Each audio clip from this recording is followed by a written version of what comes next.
Njenganje sihlezi nomfundi ophase kuhle esikolweni iHlomani Secondary School esiseKwagga kwaNdebele eMpumalanga.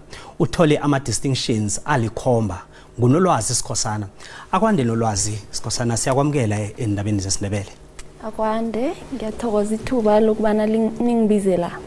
Asithome ngokuthokozisa ngempumelelo engaka. Besibawa usitshele bona ukhone njani. Bengasilula nokho. Mnyakeni ogadungileko njengoba nazi ukuthi bengenza ibanga le-12.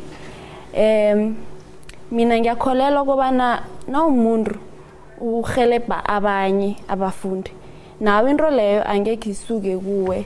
So esikhathini esiningi bengimuntu ofika ekseni ngihelebhe abafundi ebesifunda nabo ngeklasini kuze nabo bakhona ukuphumelela kuhle.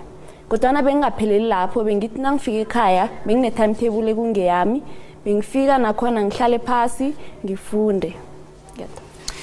Kube nemraro yokuqedelisa kwegezi kwi-COVID-19 akhe ngekuphazamise lokho.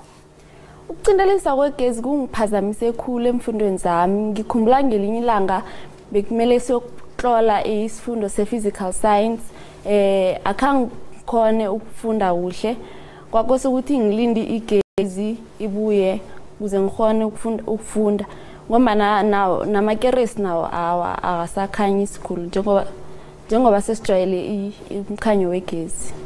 Siqeda ukukhuluma ngendaba yabafundi abasalelwa ukuthola ingikhala ema-university uyalunga wena ngokuzihlolisa.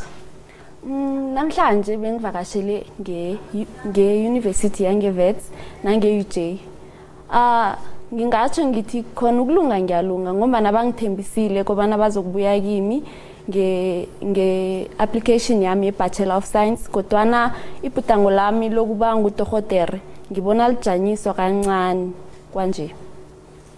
Siyakuthokoza Nolwazi ngokuba nathi endabeni zesiNdebele. Ngiyathokoza.